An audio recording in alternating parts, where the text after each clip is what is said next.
এই ব্লাউজগুলোর ভিডিও তোমাদের সাথে আমি ধাপে ধাপে শেয়ার করেছি। যেহেতু এই ভিডিওগুলো অনেক আগের করা ছিল, আমি তোমাদের সাথে তখন শেয়ার করতে পারিনি, কারণ ভিডিওগুলো আমি খুঁজেই পাচ্ছিলাম না। আজকে সম্পূর্ণ ভিডিওগুলো আবার তোমাদের লাস্ট একটা ব্লাউজের সব কাজগুলো শেয়ার করে দিলাম। এই লাস্ট ভিডিও ছিল। আর ব্লাউজগুলো কেমন হয়েছে অবশ্যই কমেন্ট করে জানিও।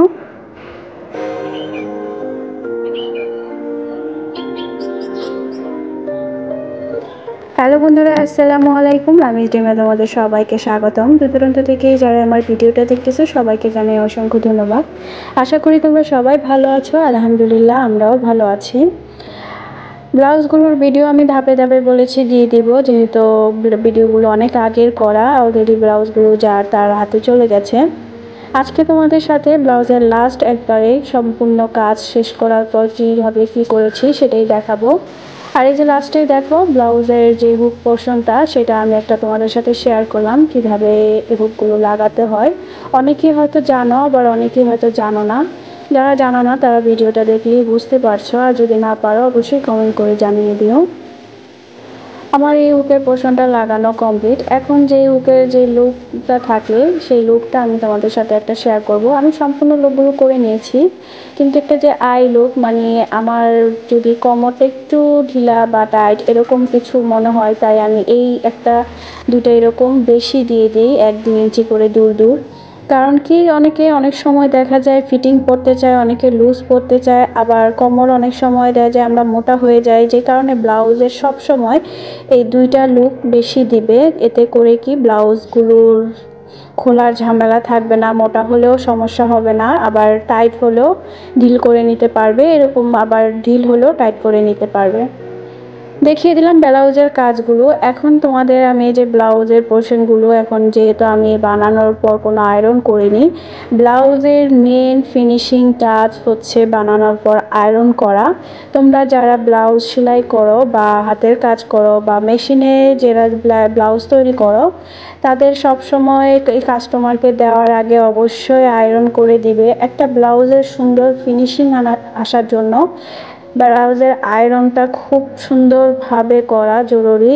হাতার মোড়া হতে শুরু করে তোমার বিভিন্ন পার্টে পার্টে সুন্দরভাবে আয়রন করতে হয়। আর আমি যেহেতু এই কাজ করেছি হাতের, তাই আমার তো আয়রনটা একটু বেশিই লাগবে। আমি অবশ্য বানানোর আগে কাজটা আমি ফিনিশিং দেওয়ার জন্য আগে আয়রন করেছিলাম, কিন্তু ব্লাউজটা কমপ্লিট করার পর আমি আবার এখন কাজটা করে নিলাম। আর আমার এই ব্লাউজটা যেহেতু নর্মাল কাটের ব্লাউজ, তাই এটা বেশি দেখানোর কিছু নাই।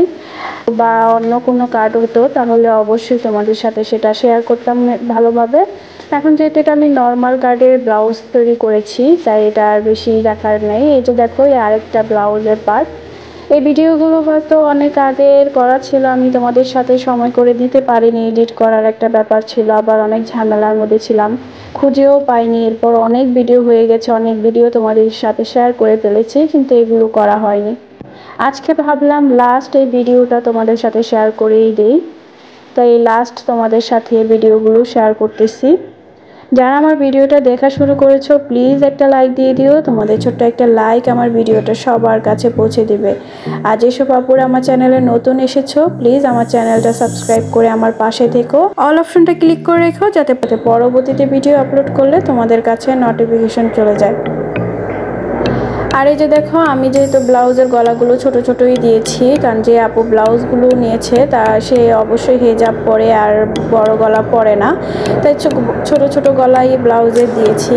কিন্তু হাতাও কিন্তু লম্বা দিয়েছি, যতটুকু মানে কাপড়ে আসে ততটুকুই দিয়ে দিতে বলেছিল, আর আমি ততটুকুই দিয়ে দিয়েছি। আর এটা একটা নর্মালি ব্লাউজ ছিল, প্রিন্টের বা মানে শাড়ির কাপড়ের।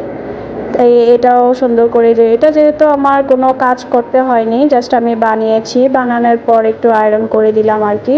ওই যে বললাম ব্লাউজের ফিনিশিং সবচাইতে সুন্দর হবে যদি আয়রন করো, কারণ আয়রন ছাড়া কোনো ব্লাউজের ফিনিশিংটা তুমি সুন্দরভাবে বুঝতে পারবে না। হাতার মুহুরি বলো, সাইড বলো, সব কিছু, গলা বলো। আর আমরা সাধারণত যে কোনো ড্রেস কমপ্লিট করার পর অবশ্যই আয়রন করি, তাই আর এটা বলার কিছু নয়। এটাও কিন্তু নর্মাল কাটেরই একটা ব্লাউজ ছিল। আর এই যে দেখো আমার এটাও কিন্তু কমপ্লিট। এটা শাড়ির ব্লাউজে তো হাতাটা একটু বড় হয়েছে, ওই যে বলেছিল হাতা যতটুকু হয় ততটুকু দিয়ে দিতে, আমি ততটুকু দিয়ে দিয়েছি।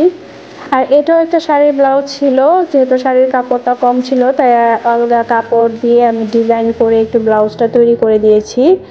আর এটা একটু অন্য কাট দিয়েছি, যেহেতু এটা একটু ডিজাইন মানে শাড়ির ব্লাউজ আর একটু মানে তোলা। এই যে দেখো আমি সেমি একটা যেই ব্লাউজের কাটটা হয় ইংলিশ, সেই তারটা দিয়ে আমি ব্লাউজটা তৈরি করেছি। এটা সঠিক নামটা আমার এখন মনে আসতেছে না, তোমাদের বলতে পারছি না। নামটা মনে আসলে কেউ অবশ্যই আমাকে কমেন্ট করে জানিও। এই 4টা ব্লাউজ আমার কমপ্লিট। এখন তোমাদের ভালো করে কাজটাও দেখিয়ে দিলাম। এই যে দেখো, যেহেতু আমি আয়রন করার পর আর কোনো কাজ দেখিয়ে দিইনি, কারণ আয়রন করার পর ব্লাউজগুলো আর খুলিনি, তাই আয়রনের আগেই তোমাদের এই যে সম্পূর্ণ কাজটা আবার সুন্দরভাবে ব্লাউজের দেখিয়ে দিলাম যে কাজটা করার পর ব্লাউজটা কতটা সুন্দর হয়েছে। আমার কাছে দোনোটা ব্লাউজই খুব সুন্দর লেগেছে, পরলে অবশ্যই সুন্দর বেশি লাগবে আরও, যেহেতু এটা শিউলি ফুলের ডিজাইন ছিল।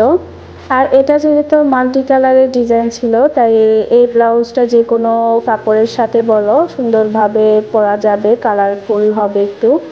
আমরা যারা নাকি সামনে যেহেতু বৈশাখ আসতেছে, বৈশাখের সময় কিন্তু এই ব্লাউজটা বেশ সুন্দর লাগবে, কি বলো আপিরা?